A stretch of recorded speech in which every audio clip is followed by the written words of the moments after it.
तो bundle seed के जो सेल होंगे वो बड़े होते हैं और जो मेसोफिल सेल के सेल होते हैं, मेसोफिल के जो सेल होते हैं वो छोटे होते हैं। जो बंडल सीड के सेल होते हैं वो नेकलेस के फॉर्म में होते हैं, मतलब माला के फॉर्म में होते हैं। इसको मैं क्रेंज एनाटॉमी बोलता हूँ, मतलब माला। इसको मैं क्रेंज एनाटॉमी बोलता हूँ, KRANZ, Kranz anatomy. The bundle sheath cell, जो बंडल सीड सेल है तो उसकी वाल बड़ी होती है और मेसोफिल जो है उनकी वाल जो है छोटी होती है। जो बंडल सीड सेल हैं, these bundle seed cell, these do not consist of grana। इनके अंदर ग्रेना, बंडल सीड सेल के अंदर ग्रेना नहीं पाया जाता है। बंडल सीड सेल के अंदर क्या चीज नहीं पाता? ग्रेना नहीं पाता। Hence the bundle sheath cell are agranated, agranated. लेकिन बंडल सीड सेल के अंदर एक एंजाइम पाता है, उस एंजाइम का नाम है रूबिस्को। बंडल सीड सेल के अंदर एक एंजाइम पाता है, उस एंजाइम का नाम है rubisco, rubisco. Bundle sheath cell के अंदर रूबिस्को एंजाइम पाया था, लेकिन ग्रेना नहीं पाता। दूसरा, मेसोफिल सेल जो छोटी होती हैं, mesophyll cell consist of grana. Mesophyll cell के अंदर ग्रेना पाया जाता है। मेसोफिल सेल के अंदर आर ग्रेनेटेड और ग्रेना पाया जाता है इसके अंदर। और मेसोफिल सेल के अंदर RUBP रूबिस्को नहीं पाया जाता है, रूबिस्को नहीं पाया जाता है, नो रूबिस्को, नो रूबिस्को, कोई रूबिस्को नहीं पाया जाता है, RUBISCO, कोई रूबिस्को नहीं पाया जाता है। Instead of rubisco it consist of phosphoenol pyruvic, phosphoenol pyruvate. इसके जगह पर इसके अंदर फास्फोइनॉल फास्फोइनॉल पायरुवेट पाया जाता है, PEP पाया जाता है, PEP पाया जाता है। ठीक है, तो इसके अंदर जो है, जो डेजर्ट प्लांट होते हैं, डेजर्ट प्लांट के अंदर क्या चीज नहीं पाया जाता है? जो डेजर्ट प्लांट है, डेजर्ट प्लांट के अंदर जो ग्रेना है, ग्रेना के अंदर जो बंडल सीड सेल है, बंडल सीड सेल के अंदर ग्रेना नहीं पाया जाता है और ग्रेना नहीं पाता है, रूबिस्को पाया जाता है। जबकि मेसोफिल सेल है, मेसोफिल सेल के अंदर ग्रेना पाया जाता है और रूबिस्को नहीं पाया जाता है।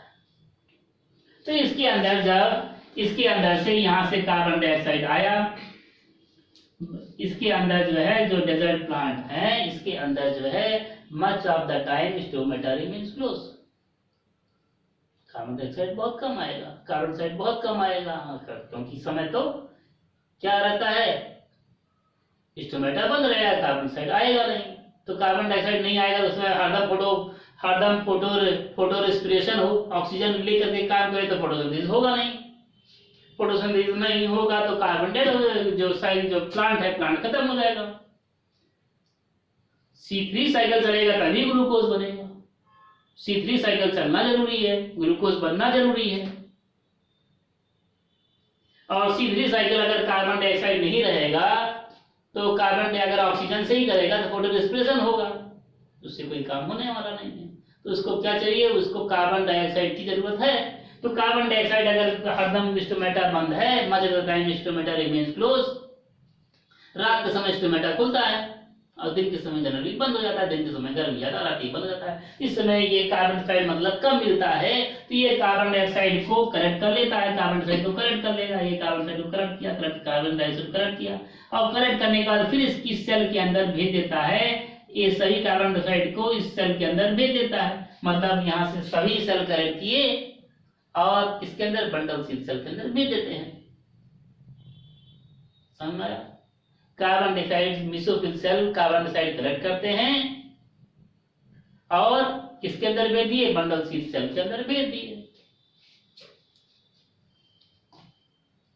तो अब इसको एक्सप्लेन करने के लिए अब मैं यहाँ पर C4 साइकिल बनाता हूं, कैसे ये कलेक्ट करेगा और कैसे भेजेगा।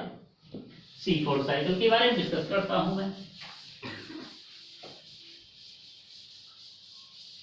याद रहना चाहिए, क्या चीज याद रहना चाहिए? दो तरीके का सेल है, एक मेसोफिल सेल, दूसरा बंडल शीट सेल। मैं दो तरीके का सेल बहुत बड़ा सा बनाता हूँ इस चीज को एक्सप्लेन करने के लिए। तो ये जो है बंडल शीट सेल हो गया, this is bundle sheath cell, this is smaller cell और bundle sheath cell, and this is the larger cell, और ये काफी बड़ा सेल है, and sorry this is larger cell bundle sheath cell and this is the mesophyll cell. ये bundle sheath cell हो गया।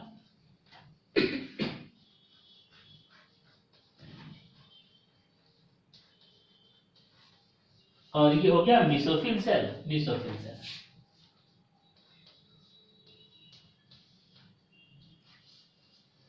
Mesophyll cell छोटी होती हैं और बंडल शीट सेल बड़ी होती है। मेसोफिल सेल छोटी और बंडल शीट सेल को बड़ी बनाया हूं। मेसोफिल सेल के अंदर कार्बन डाइऑक्साइड आएगा, कार्बन डाइऑक्साइड सबसे पहले मेसोफिल सेल में आएगा। कार्बन डाइऑक्साइड आया कहां से? स्टोमेटा से। स्टोमेटा है, स्टोमेटा, स्टोमेटा से क्या चीज आया? कार्बन डाइऑक्साइड आ गया। स्टोमेटा से क्या चीज आया? कार्बन डाइऑक्साइड स्टोमेटा से आ गया। ठीक है, इसके अंदर एक चीज पाया जाता है, उसका नाम phosphoenol pyruvic acid. Phosphoenol pyruvic acid carbon dioxide phosphoenol PEP से रिएक्ट करेगा। समझ में आ रहा है?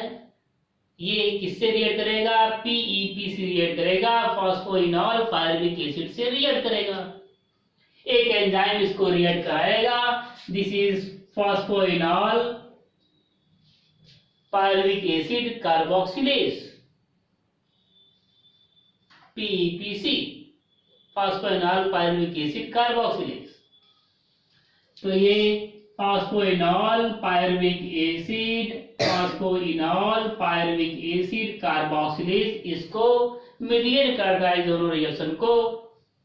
आ रहा है बस में? ये कहाँ हो रहा है? मेसोफिल सेल के अंदर हो रहा है। मैं फिगर बनाया था, कम स्टोमेटा से कार्बन डाइऑक्साइड सीधे आएगा। कहाँ आएगा? मेसोफिल सेल के अंदर पहले आएगा। मेसोफिल सेल के अंदर आया, पीईपी उसके अंदर पाया जाता है, मैं बताया था। उसके अंदर पीईपी फॉस्फोइनॉल पायरुविक एसिड पाया जाता है। फॉस्फोइनॉल पायरुविक एसिड के साथ रिएक्ट किया। फॉस्फोइनॉल पायरुविक एसिड के साथ में एक बात और है, दिस इज 3 कार्बन कंपाउंड। ये 3 कार्बन वाला कंपाउंड है। तो यहाँ पर बन जाता है, यहाँ पर as result a compound is made known as oxalo OXA, येलो ऑक्सैलो एसिटिक एसिड, मतलब OAA बनता है, ऑक्सैलो एसिटिक एसिड बनता है। ये जो ऑक्सैलो एसिटिक बन रहा है, ये कितने कार्बन वाला होगा? कितने कार्बन वाला होगा? 3 कार्बन, 1 कार्बन और कितने कार्बन हो गए? 4 कार्बन हो गए। तो ये 4 कार्बन वाला कंपाउंड हो गया, and this cycle is known as, अभी साइकिल बना नहीं, लेकिन ये जो साइकिल होगा वो साइकिल C4 साइकिल होगा, because first stable compound is 4 carbon consisting compound. 4 carbon को कंसिस्ट करने वाला पहला कंपाउंड हो गया, इसलिए इस साइकिल को मैं, ये साइकिल जो बनेगा इसको मैं C4 साइकिल बोलूंगा, क्योंकि 4 कार्बन को कंसिस्ट करने वाला ये कंपाउंड हो रहा है, इसलिए इसको मैं C4 साइकिल बोलता हूं। अब आगे इस C4 साइकिल में आगे क्या होने वाला है? ये जो C4 साइकिल में जो ऑक्सैलो एसिटिक एसिड है, this oxalo acetic acid is converted into, oxalo acetic acid में अगर एक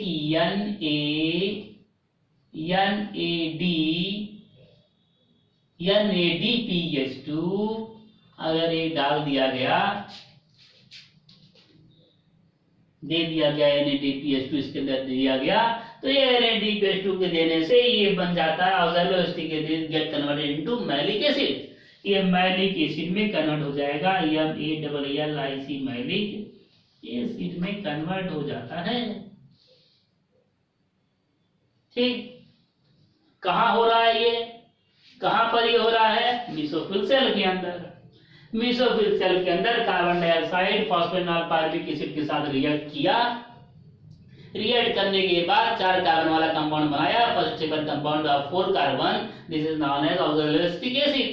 ऑक्सैलो एसिटिक एसिड के अंदर NADPH2 आया और एक एंजाइम है मैलेट डिहाइड्रोजनेस, एक एंजाइम काम करेगा, उस एंजाइम का नाम है मैलेट, MALLATE, मैलेट डिहाइड्रोजिनेस, एक एंजाइम है मैलेट डिहाइड्रोजिनेस। ये मैलेट डिहाइड्रोजिनेस क्या कर देगा, ऑक्सैलोएस्टिक एसिड को मैलिक एसिड में कन्वर्ट कर देता है।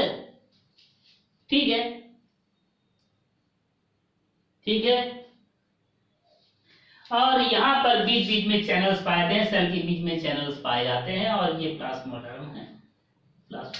ये जो है जो चैनल्स पाए जाते हैं, ये सभी चैनल्स अब मैलिक एसिड इन चैनल से पास हो जाएगा, दूसरे वाले सेल में चला जाएगा, मैलिक एसिड दूसरे वाले सेल में चला जाएगा। क्या चीज गया, मैलिक एसिड।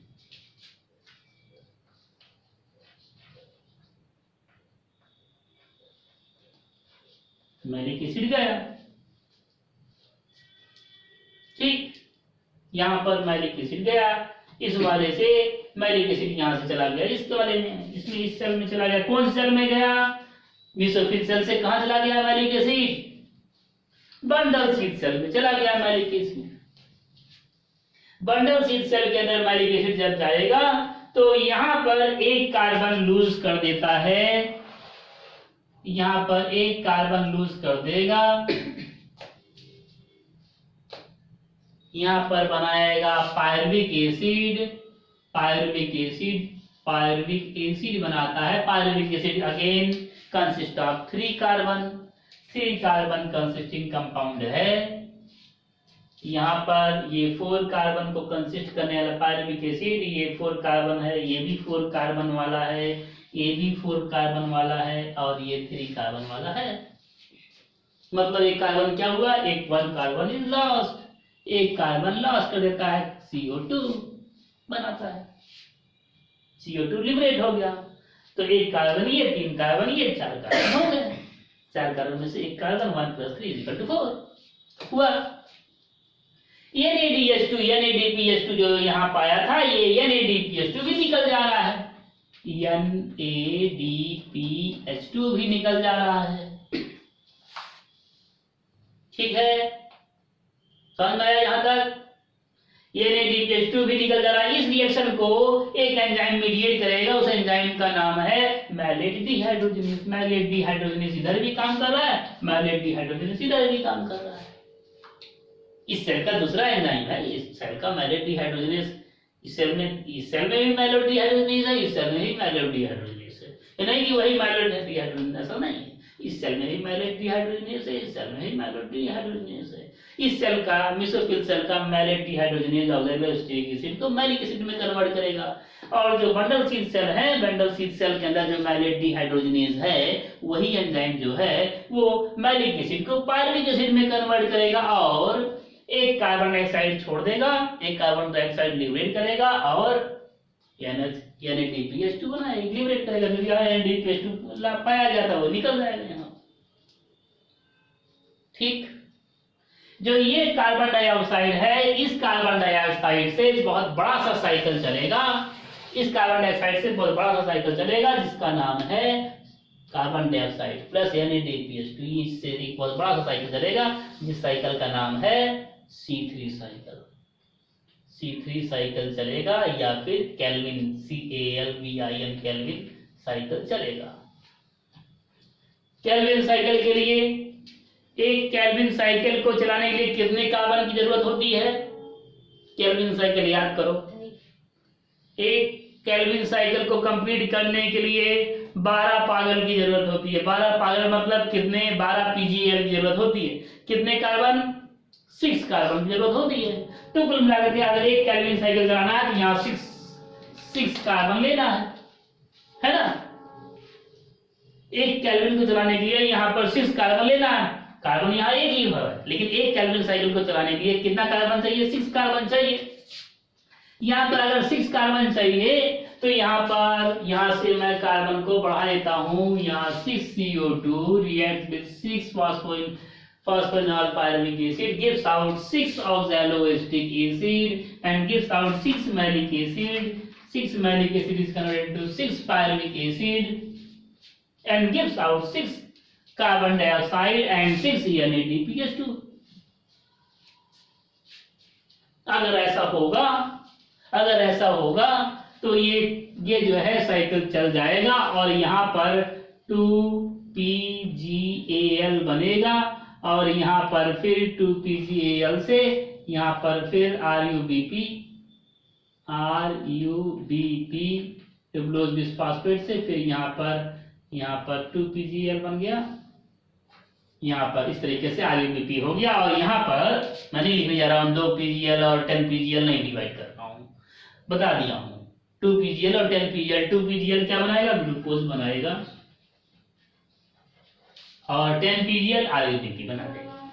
ठीक है, तो इस तरीके से ये कौन सी साइकिल चल रहा है? यहाँ पर केल्विन साइकिल चल गया। समझ में आया?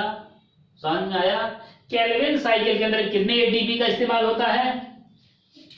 18। In Calvin cycle total 18 ATP utilise, 18 ATP लगा, यूटिलाइज हुआ। अब यहाँ पर PGA 6 PGA बना, सॉरी 6 पायरुविक एसिड बना। जो 6 पायरुविक एसिड बन रहा है, ये जो 6 पायरुविक एसिड बन रहा है, इस पायरुविक एसिड को मैं इस तरीके से घुमाया और लेके आया यहाँ पर 6 पायरुविक एसिड। वो जो 6 पायरुविक एसिड बनता है बंडल शीथ सेल के अंदर, this 6 pyruvic acid, all of the 6 pyruvic acid is again passed from the bundle sheath cell. This 6 pyruvic acid is again passed from bundle sheath cell into the mesophyll cell. समझ आ रहा है? जो ये 6 pyruvic acid बना, ये 6 pyruvic acid bundle sheath cell से वापस कहाँ चला रहा है? मेसोफिल सेल के अंदर। बड़ी जल्दी आता है, मुझे बहुत घुमाना पड़ा है, जगह नहीं था। आ जाता है बंडल 6 PGA, 6 पायरुविक एसिड यहाँ पर आ गया और इस 6 पायरुविक एसिड में यहाँ पर 6 ATP खर्च हो करके 6 ATP खर्च हो रहा है और 6 ATP खर्च होने से फॉस्फोइनॉल 6 पायरुविक एसिड से 6 फॉस्फोइनॉल पायरुविक एसिड बन जाता है। आया? बात समझ में आया? C4 साइकिल, यही है C4 साइकिल। पहला स्टेबल कंपाउंड 4 कार्बन कंसिस्टिंग है, इसलिए इसको C4 साइकिल बोलते हैं। मैं एक सवाल ये पूछूंगा कि C4 साइकिल में टोटल कितने ATP इस्तेमाल होता है? इन C4 साइकिल में तो 6 कार्बन लगेगा, कितना ATP टोटल लगता है? ATP कुल कितना इस्तेमाल होता है? 18 प्लस कितना? 18 plus 6 24। If the answer is 24, then it is wrong. सुना है नदियों के बारे में ना, गंगा यमुना और सरस्वती गुप्त रहती है ना, तो यहाँ पर गुप्त है कुछ 6 ATP, कुछ गोल है, गुप्त है। 6 ATP कहीं से गायब है, बताता हूं मैं। एक एटीपी यहां पर बनाता हूं। एक एटीपी जब एक एडीपी में टूटता है, एक एटीपी जब एक एडीपी में टूटता है तो 7.3 किलो कैलोरी एनर्जी निकलती है। एक एटीपी जब एक एटीपी में टूटेगा तो 7.6 किलो कैलोरी एनर्जी निकलती है। इस रिएक्शन को एक एंजाइम मीडिएट करता है, ऐसे नहीं टूट जाएगा, नहीं तो कहीं एटीपी बचे ही ना, अपने आप टूट जाए एटीपी में, एटीपी कहीं पाया ही ना जाए। एटीपी को एडीपी में तोड़ने के लिए एक एंजाइम पाई जाती है जिसका नाम है काइनेज। काइनेज एंजाइम पाया जाता है और काइनेज एटीपी को एडीपी में बदल देता है। ठीक है, यहां पर जो एंजाइम पाया जाता है, यहां पर वो काइनेज एंजाइम नहीं पाया जाता है। यहां पर जो एंजाइम पाया जाता है वो पाया है डाई काइनेज। यहाँ पर जो एटीपी में पाया रहा है एंजाइम वो डाई काइनेज पाया रहा है। डाई काइनेज मतलब जो यहाँ पर एटीपी जो बदलेगा टूटेगा वो डाई काइनेज एंजाइम इसको एडीपी में नहीं बदलेगा, एएमपी में बदल देगा। समझ में नहीं आ रहा बात? जो डाई काइनेज पाया जाएगा और डाई काइनेज एटीपी को एडीपी में ना बदल करके एएमपी में बदल देगा, एएमपी में बदल देगा। ठीक है, ये एक मंजिले से कूदा है, एक मंजिल से कूदा है, ये 2 मंजिल से कूदेगा तो एनर्जी ज्यादा लगेगा इसके अंदर दुगना एनर्जी लगेगा, इसके अंदर कम एनर्जी लगेगा। कूदने में नहीं, कूदने में एनर्जी उतना ही लगेगा। जो गिरेगा तो कितना हो जाएगा? ज्यादा। इसका नुकसान होगा, इसका कम नुकसान होगा, इसका कम इसका ज्यादा। समझ में आया? मतलब ये एक एडीपी है, एक स्टेप में हो रहा है, और ये एटीपी एक बार एक एटीपी एडीपी में बदलेगा पहला स्टेप, और दूसरा फिर से एक एटीपी एडीपी एक एएमपी में बदला फिर दूसरा स्टेप। तो 1 ATP is equal to 2 ADP। 1 ATP is equal to 2 ATP। काम कर रहा है कि नहीं कर रहा? नहीं समझ में आया? समझ में कम आया? फिर से मैं बताता हूं, यहाँ पर एक एटीपी जब एक एटीपी बदलता है तो 7.3 किलो कैलोरी एनर्जी निकलती है, और जब एक एटीपी एक एएमपी बदलता है, एडेनोसिन मोनोफॉस्फेट में बदलेगा, तो यहाँ पर एनर्जी 14.6 किलो कैलोरी एनर्जी निकलती है। समझ में आया? तो ये जो है ये एक जो 6 एटीपी किसमें बदल रहा है? 6 एटीपी में ना बदल करके 6 एएमपी में बदल रहा है, एएमपी में बदल रहा है। इसका मतलब 6 ATP is equal to 12 is equal to 12 ATP. समझ में आया?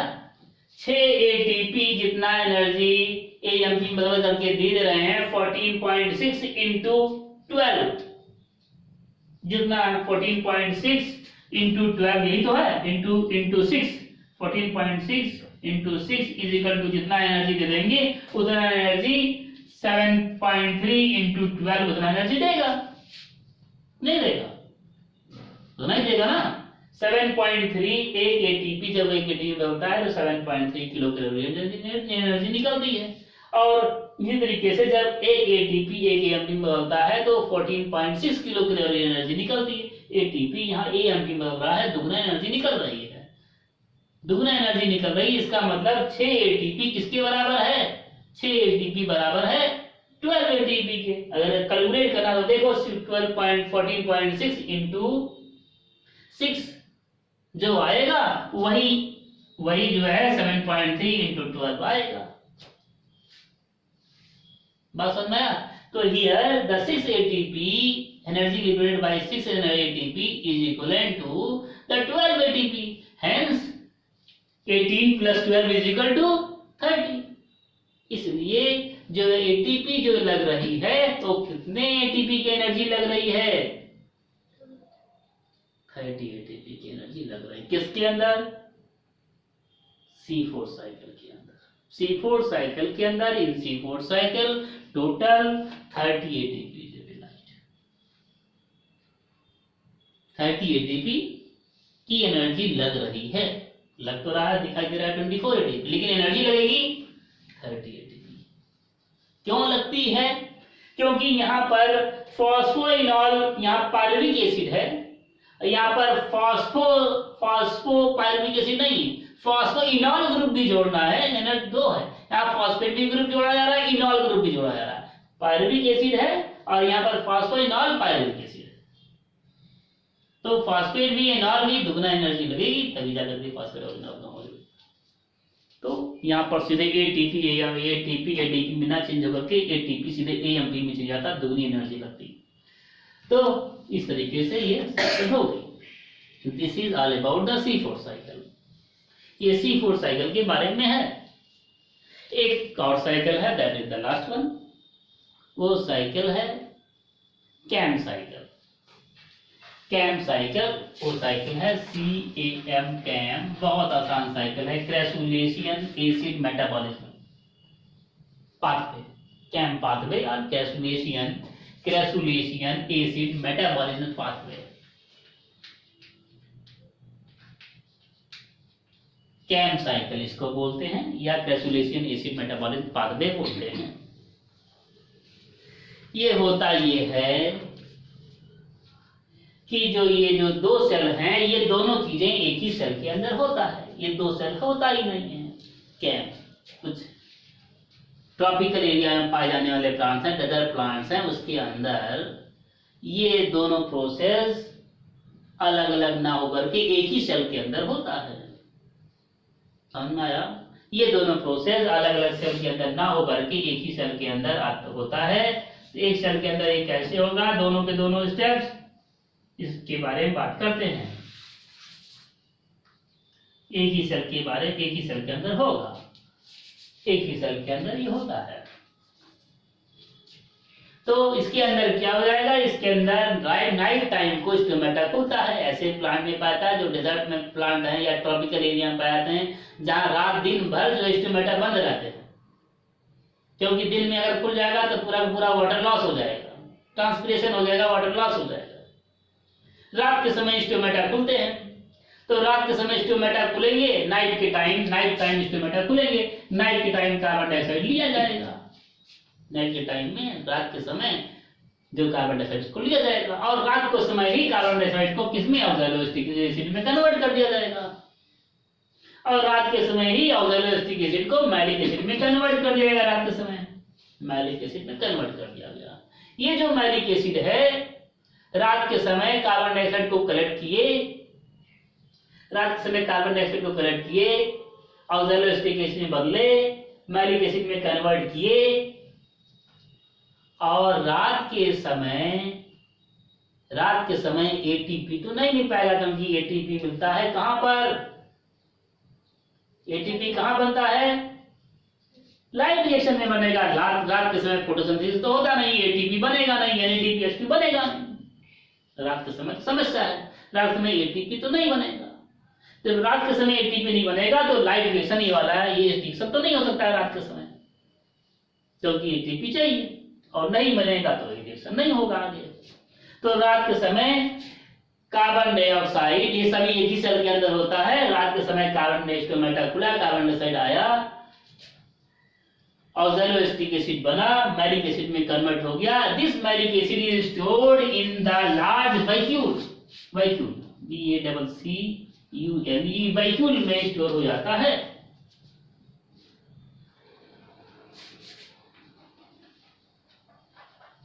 ये वैक्यूल में कन्वर्ट हो जाता है, स्टोर हो जाता है।